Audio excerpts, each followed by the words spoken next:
Yeah, this talk today is about a topic that's been very interesting to me over the years. I guess my background, as was just explained, I've spent an awful lot of time working with legacy code in very large systems, which was a bit of an accident for me in a way. It was something that I was exploring at a point in time when I was teaching people agile software development and test-driven development and things along those lines. And I noticed that over and over again as I visited teams, they had lots of existing code without very many tests around it.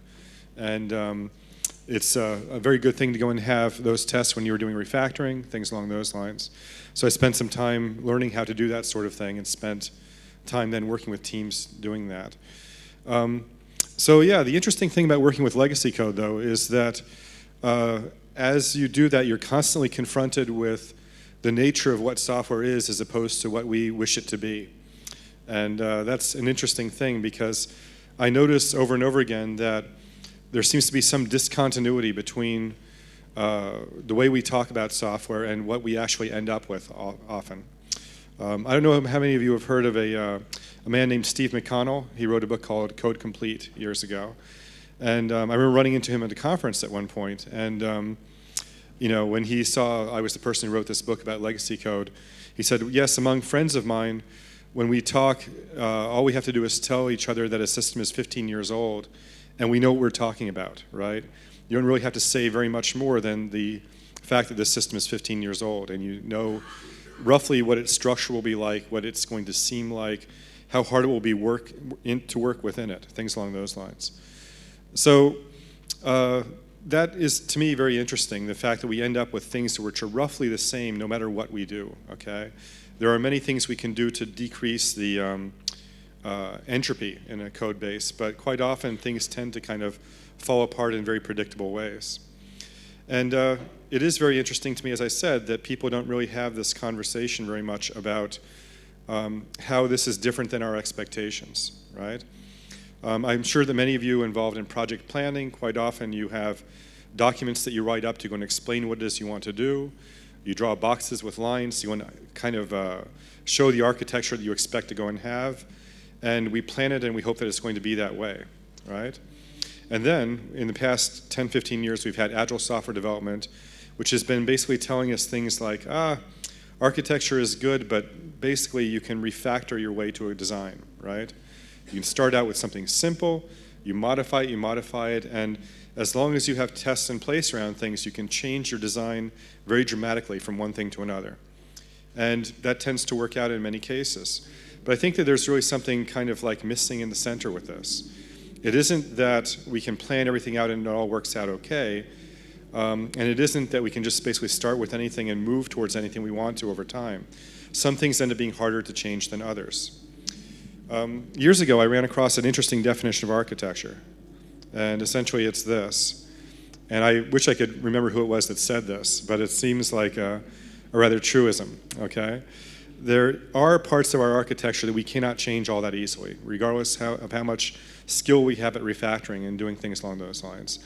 And I think that's what's very interesting to me about this is that this tends to be true, but it's not very clear why this is in many systems.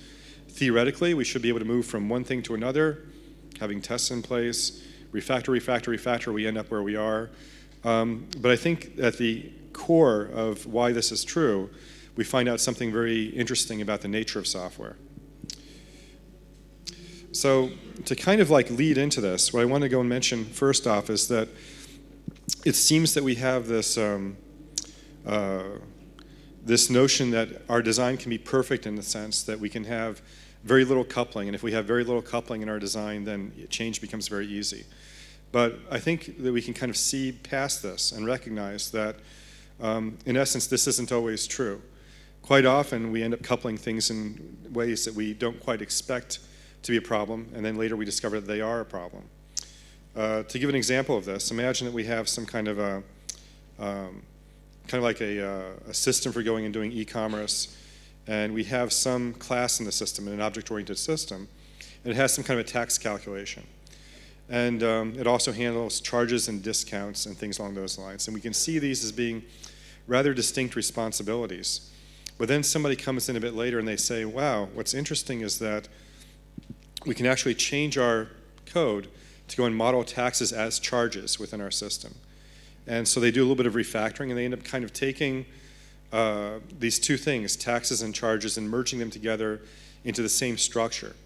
And they do this because it seems like it's good from a software point of view. It seems like it reduces the amount of code that's there. It makes the design a little bit more coherent. But then maybe we discover later that we have some change which forces us to go and separate these things out again. And the important thing to notice about this is that at any point in time, we may have a different opinion about whether two concerns can be merged into the software in one way or separated out.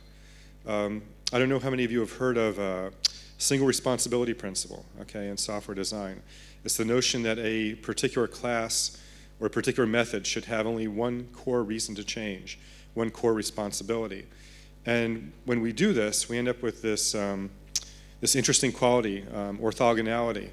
In essence, if we have each of our pieces focusing on one core thing, then chances are to change that thing in our entire software, we change just that one piece. And when we change just that one piece, it shouldn't have very much effect on other things. So that's a nice rule of thumb about maintenance in general in software systems.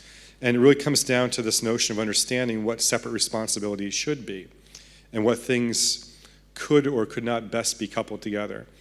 And the thing is, generally speaking, I think that, as I mentioned, that notion is a bit different at each point within the course of our development.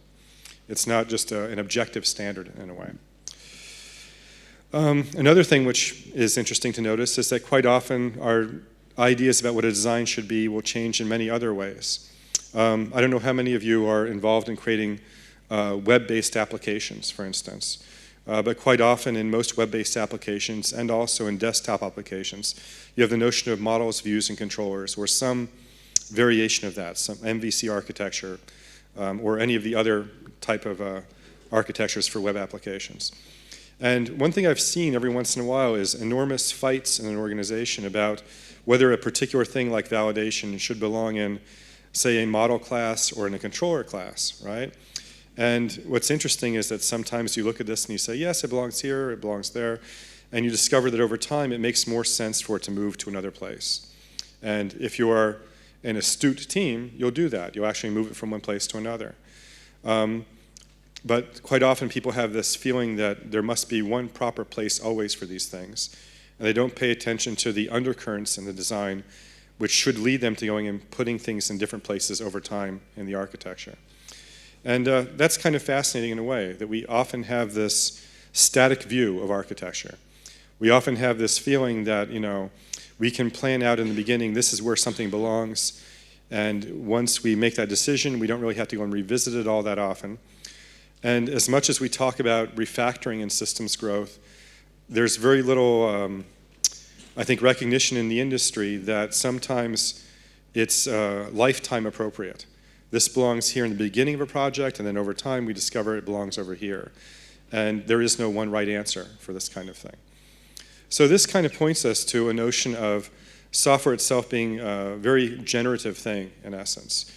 We can have our plans. We need to be able to revisit these plans over time. And it's nice to go and have things organized in such a way that we can make those decisions when we need to. So it's been striking to me over the years that when I work in large legacy code bases, that it feels like biology. I don't know if this ever happens to people here or not. But when I say it feels like biology, it's like when you go to a lake and you see algae or something growing on a lake, and I get the same feeling when I'm in very awkward code. This has ever happened to people? You're in awkward code and it feels kind of gross or strange. But aside from aesthetics, the thing that seems kind of interesting is that there is quite often an incredible amount of complexity, and it seems like growth is occurring, okay? For people here working in large object-oriented systems, for instance, I'm sure many of you have seen very large classes, right? And it seems like it is a matter of like accretion, accretive growth, where somebody comes in and even though this class has like 50 methods on it, it's like a core hub of the system, and so you add more to it. and you add more to it, and it gets worse, and it gets worse, and it gets worse, right? And of course, we can do the refactoring to break things into smaller pieces and stuff like that. But even then, when we do this refactoring, it feels very much to me like in biology when you have cells, for instance, and cells kind of split into smaller cells and stuff like this. If you look at the frequency of, like, say, class size in a system, you see that you have quite often a number of very large classes, and you have a large number of very small classes. And it's not a straight uniform distribution. It's just kind of like it has a particular shape, and it's very much reminiscent of things that happen in biology. Now, I think when we kind of carry this further and understand more about what happens with organic systems, we can see and we can understand more about what happens with our things too. When you look at systems that have this feel of organic, I think this is the main thing that's happening, is that quite often it's piecemeal growth that goes and leads to things having that feel of being organic. And what do I mean by piecemeal growth? Well, it's kind of like you have a main course, things kind of grow, and then all of the growth that happens afterwards happens on a base of the previous growth, in a way. If you can imagine, going back to this slide here, it's very much like having something which is like a tree. You have the main branch, it grows. That main branch is probably not going to go away or change radically, but you have things sprouting off to the side that kind of become secondary paths and tertiary paths within the stuff that you have there. And this seems to be a core thing about organic growth, is that quite often we never revisit the key early design decisions that we have in a system. And what we do is we build on top of them. And then when we build on top of them, what happens is it becomes harder to change the original key design decisions. And this is an aspect of software that is very much like biology. So to give an example, if you have a tree, right, and I decide to kick it, it's a very small tree, that tree is probably never going to right itself. It's never going to go and point directly at the sun ever again. But it will be curved down at the angle I kicked it, and things will grow out towards the sun, right? Very loose analogy, but the same kind of thing happens in software. We hardly ever take the big abstractions that we have and get rid of them entirely. And as a result, we end up kind of growing things outward from those things. And that kind of leads to what we tend to see in very large systems.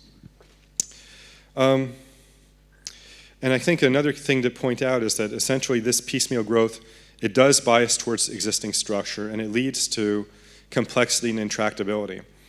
To give you another example that's kind of something which feels very biological, many programming languages end up in this kind of an area too. I don't know how many of you have ever worked in C++ as a programming language.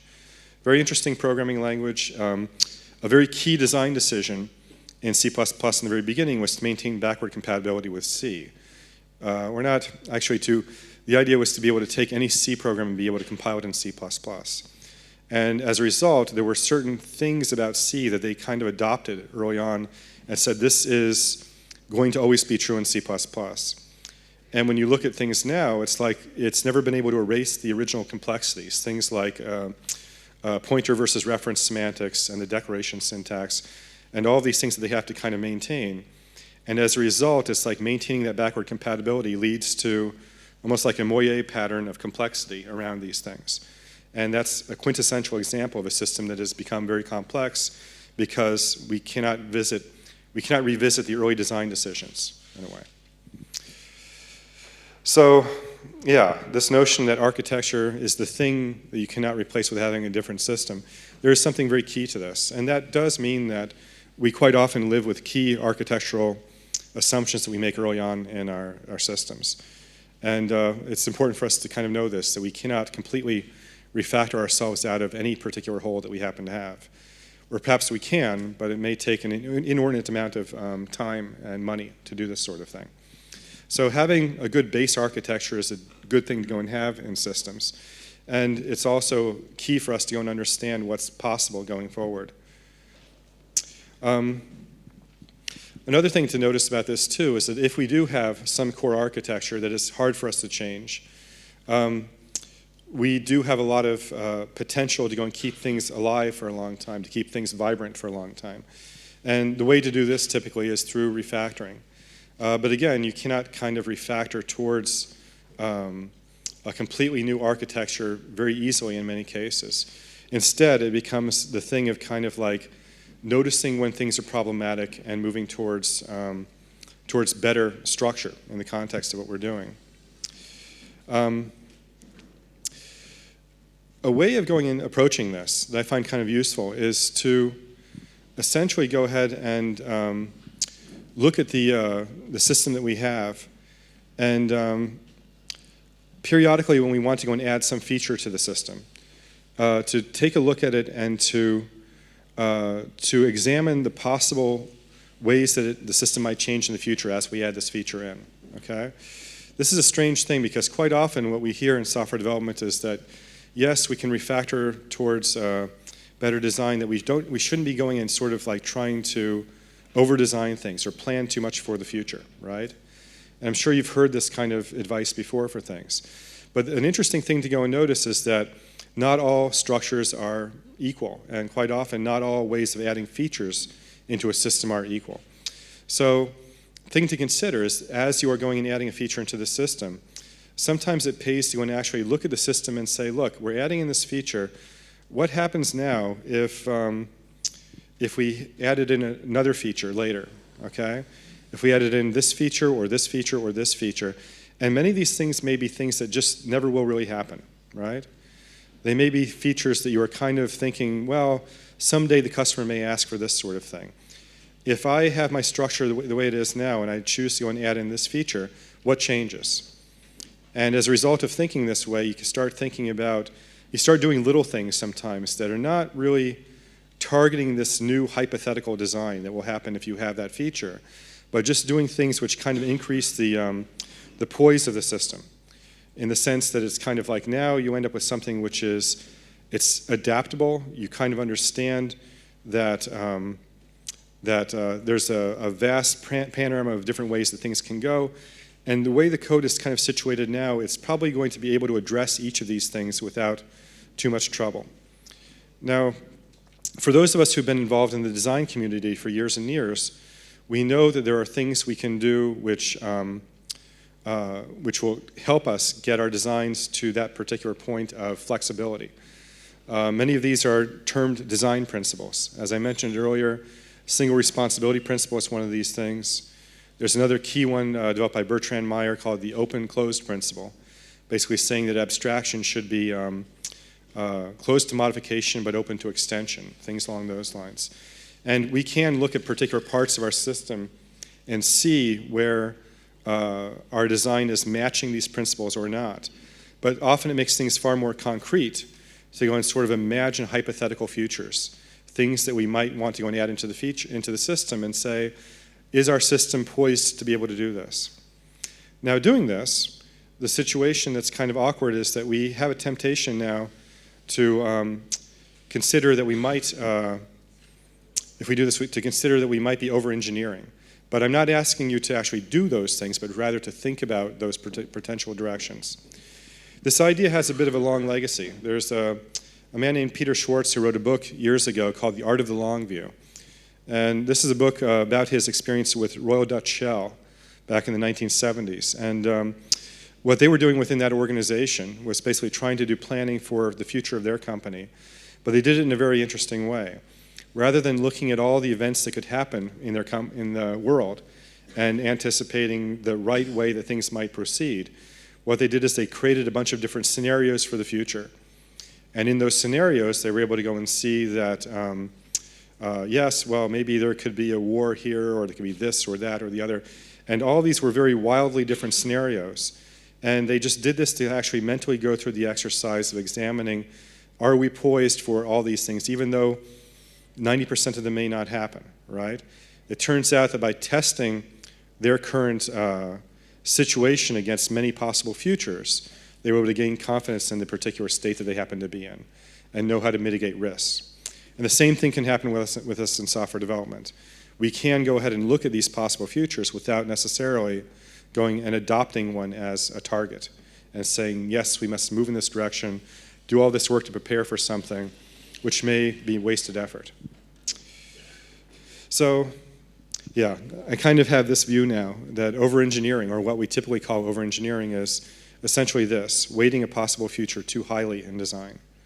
And yeah, that is something which is endemic to software development. Quite often we have visions of the way that we think things will be. Sometimes we discover that they aren't that way, and you end up with craziness as a result. I can't tell you the number of times I've visited organizations where they have things like, yes, this will need to become a distributed system. They put in all of the boundaries to make things distributed, and it never really happens. And then as a result, you're looking at code which has been poised for distribution, and it's been poised for distribution for about 7 years. And they know it's not going to happen, but as a result of the fact that they've done this work, they never really undo it. And the system is needlessly complex as a result of that kind of decision. So it's tough. It really is. As I mentioned that single responsibility principle earlier on, I don't think that we have a very clear vision of this in the industry, that it's sometimes it's easy to go and see that something is a single focused responsibility, and that's good. Sometimes we couple things together inadvertently and we don't quite realize this. At other times we kind of recognize that things are coupled, but we decide not to do something about them right away, and it ends up kind of hurting us in the future. So yeah, it's not really a perfect criterion. You know, a classic thing which often happens in many software development teams is developing something without the idea of internationalization being part of it, and then years later discovering, yes, this needs to be internationalized. And then the team spends an incredible amount of time revisiting every place within the code where they made assumptions about the particular locale, and then going and making those changes. And quite often these are changes that happen all over the code base, and they're changes that happen all over the code base because of the fact that that design decision has been spread across everything. So that's only a very gross example of this kind of thing. The fact that sometimes we end up grouping things together in ways that, or coupling things together in ways that are problematic for us later on. So I don't think there's any perfect answer for that. Sometimes we can be kind of surprised by interesting things that happen over the course of our development. The one thing I was doing years ago was helping teams get automated tests around an entire swath of software at the acceptance level. And I was using an interesting tool called Fitness. Anybody's heard about this at all? It's an open source tool for developing tests in HTML tables, where you specify the inputs and the outputs, and there's a programmatic interface that works against the application that you're trying to work. The key thing with that, though, is the notion of programmatic. And it's different than the tools that quite often people use for acceptance testing now, or end-to-end testing, where they try to go and work through a screen or through some interface like that. Essentially, it kind of requires that you have some place in your code that you can write code to go and actually drive the full course of the system. And this is the thing that's kind of problematic. In essence, if you are starting a new application and you want to do this kind of end-to-end testing, you can plan your design in such a way that it's easy to do that. If you have an existing application, quite often it's very hard to do that. So this team I was visiting in Boston in the US was using this tool, and they found that it was very, very easy for them to go and start to do this work of writing programmatic tests using this framework. And I was looking at it and thought, wow, they are getting great success with this. What is going on with this? It turns out that the woman who was writing these tests was the woman who was the GUI developer for this desktop application using Java Swing. And what was interesting to notice was that essentially she sat in one room, and in another room there were the people who were basically going and writing the software itself, the domain models and the controllers and stuff along those lines. The fact that they were in two different rooms, okay, meant that they determined an interface between them. She had to deliver her GUI code, they delivered their domain code, and there was a programmatic interface. And it was a very solid programmatic interface because two different groups of people were doing the work. And that ended up being a nice little separation, okay, that became part of the design just as a consequence of having two different teams work on things. And they were able to leverage that to go and write those programmatic tests.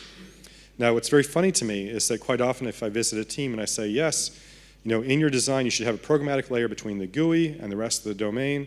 It's a very good thing to have. Sometimes people will say, yes, but that's over-engineering. That's kind of like, why should we go and build this thing on speculation that we might find it useful? But the fact of the matter is sometimes you get this kind of decoupling accidentally as a consequence of just things that are happening within your development organization. So it's very interesting about all of this stuff that we know that design happens in a piecemeal fashion quite often in organizations. And I think it's important for us to kind of recognize when we need to step in and basically make drastic changes in the course of our stuff. One thing I spend a lot of time doing recently when working with teams is essentially looking through things through source code repository analysis. Okay, the history of, I think basically the state of the art, in essence, of software metrics these days, quite often is to look at things like cyclomatic complexity and various things like this at a static level, looking at the software that we have right now and making decisions based upon these things. But it's very interesting to notice that for most of us, what we have is we have a very large history in our repository of all the changes that have happened, and we can mine that information in order to find out things about how we are making changes and basically use it as a basis for decision making. Here's a graph that I have that basically shows every file in a system, and on the x-axis we have the number of commits for that file. On the y-axis we have the total complexity of the file in terms of cyclomatic complexity.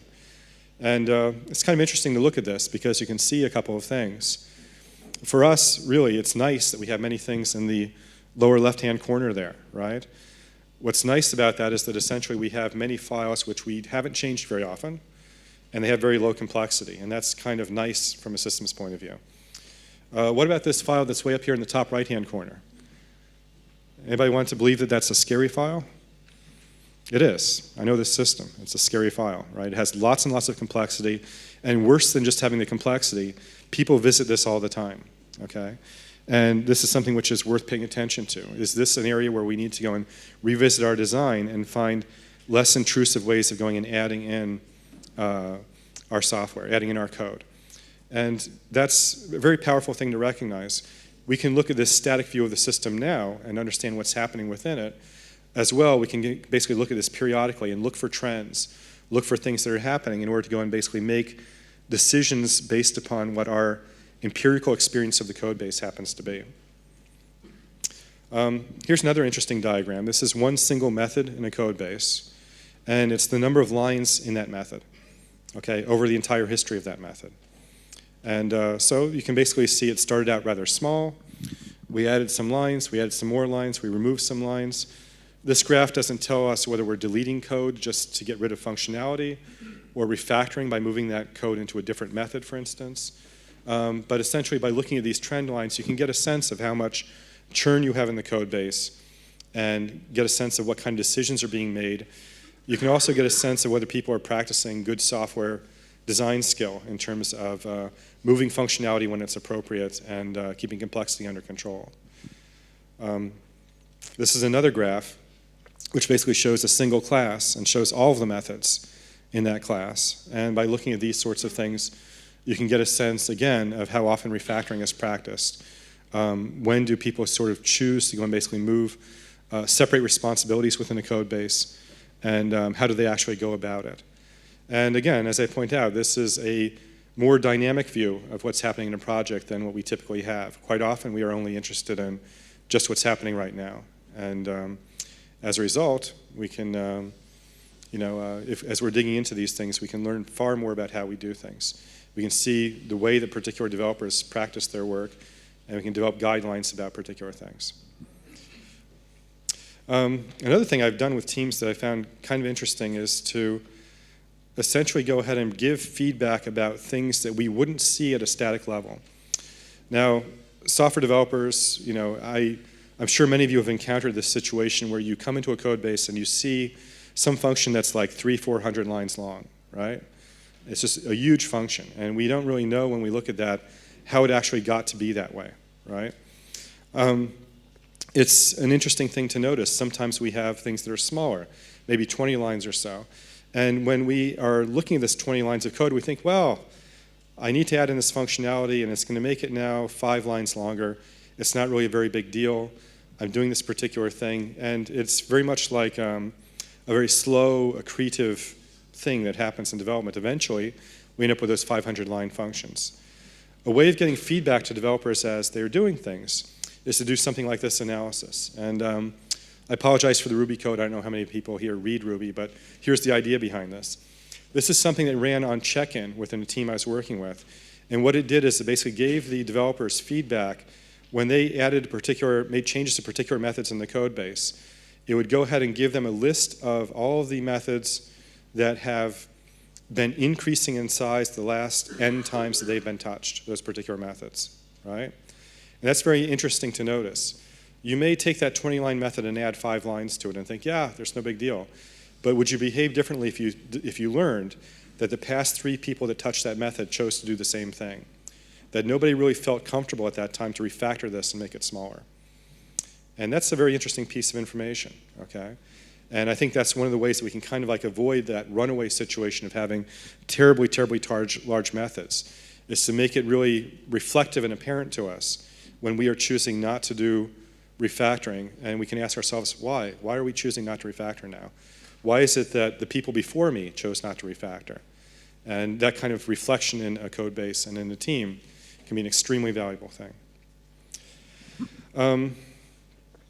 This is another metric, again, trending methods. And this is very simple to understand. In some sprint or some iteration, using this code, I'm able to go and just determine for a source code repository what are the methods that have been touched the most, okay, recently.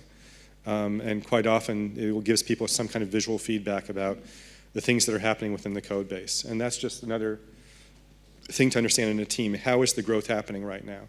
This is a view of the code base that quite often you will not see at the feature and story level as you're going in talking about adding things into a code base. You aren't seeing the commonly touched areas of the code and basically paying attention to that and making decisions based upon it. Here's some more static views. This is another interesting thing that I've done with teams a bit, and that's to actually go ahead and take all of the changes that have happened in the code base and make a list in date order of the classes that have, better put this, take all of the classes and basically sort them in date order by their last change, right?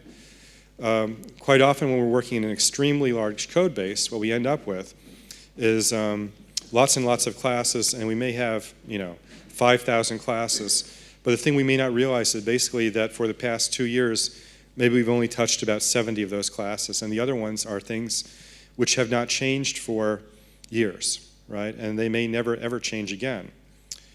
In terms of design principles, that's that open-closed principle, that essentially it's nice to go and basically have abstractions which become closed. They are powerful abstractions. They are focused. They don't need to ever change again. This can also be a source of morale in a team if you have a large system, to discover that basically even though you have lots and lots of code, only a small area of this code is actually really under active change. And it can help you get focus on the area and understand more about what things should be as you're going and trying to focus your efforts. So that's code to do this. This is another interesting thing as well. When we're talking about change characteristics for large code bases, one of the things which comes up quite often is the notion that sometimes when you want to make a change, you find that I make a change here, but part of the same feature change requires changing this class and this class and this class and this class, right? And sometimes we get upset because we notice that when we're doing this, it's like it's not a simple change. The change is scattered across many different areas of the code base. And if we notice that early enough, it can sometimes help us focus our abstractions. We can sort of say, look, if the system was organized in this way, it would be a matter of just adding a new class as opposed to changing 5 classes. Now, sometimes we notice this, other times we don't. Another thing you can do through this repository analysis is to essentially go ahead and look at the history of a code base and take for every pair of classes that exist in the system, make a count for them and bump it up every time that those 2 classes have been modified in the same day by the same developer, for instance.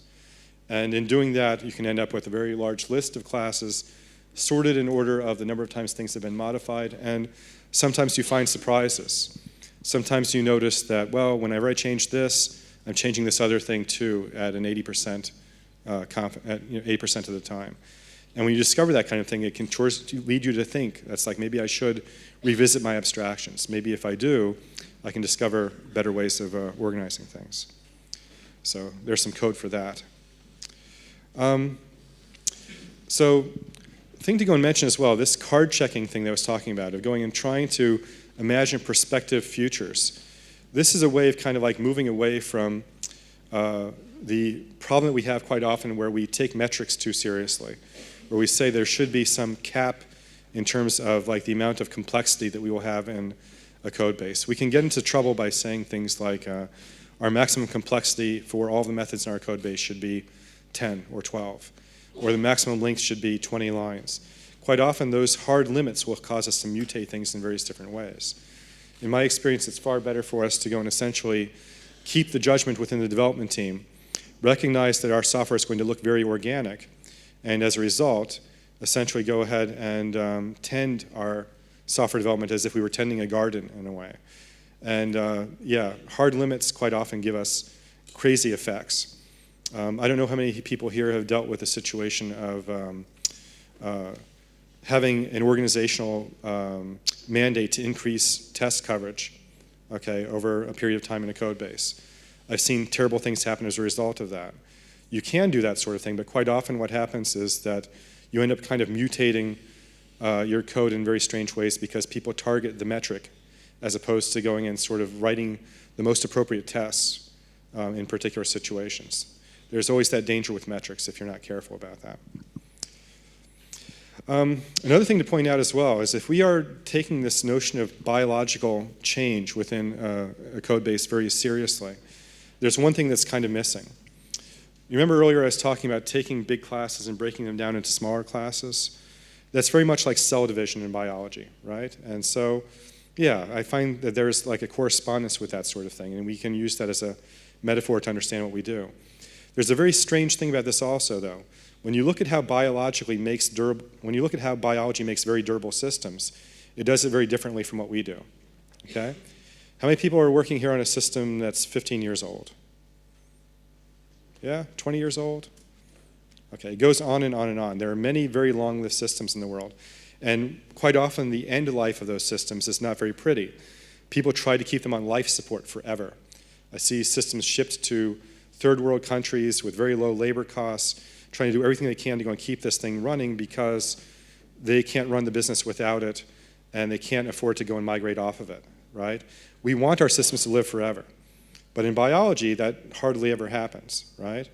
What evolution has basically sort of come up with for us, in essence, is the notion of essentially death, right? Essentially, when you look at what happens in the body, there is programmed cell death that happens. Our cells die after a period of time, and that's just something which happens. Do we have anything that corresponds to that in our software? We don't. We instead have rampant growth. It grows, it grows, it grows, it grows.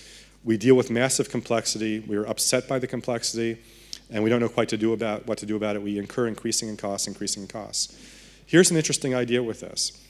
I think that we would be better off if we were able to find some way of going and saying, yes, I have software, it has a useful life to it, and I know if it's going to get past this point of complexity, it will probably be hard for me to rewrite, right?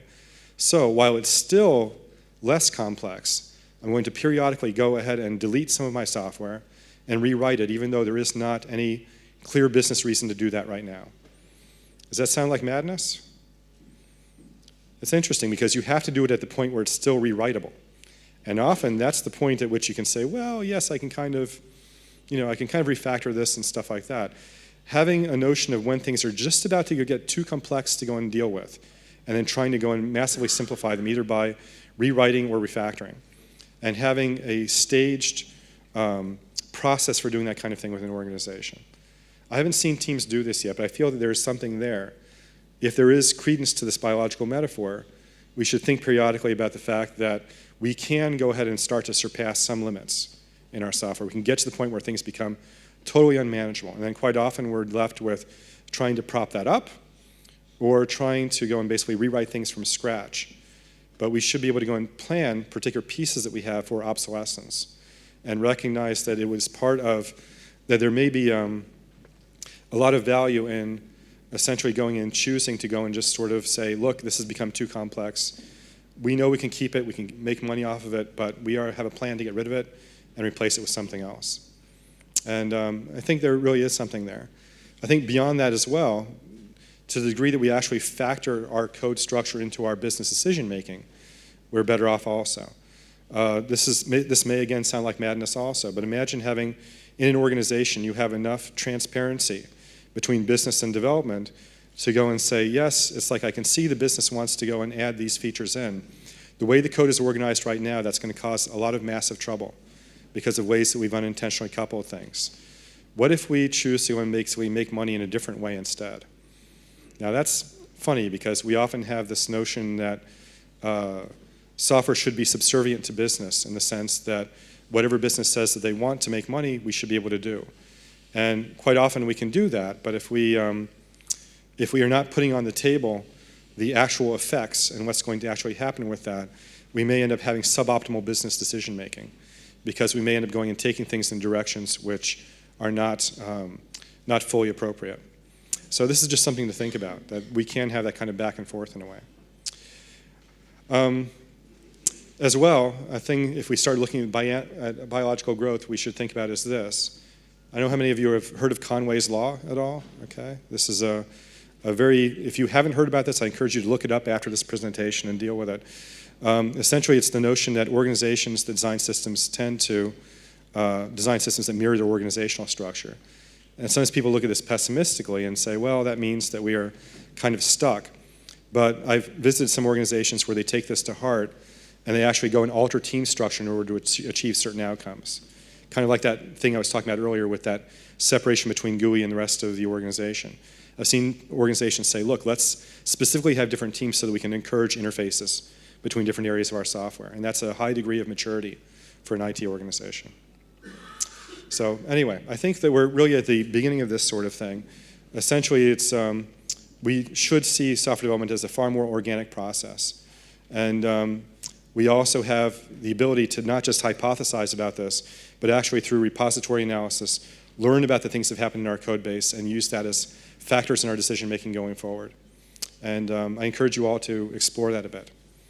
So thank you very much.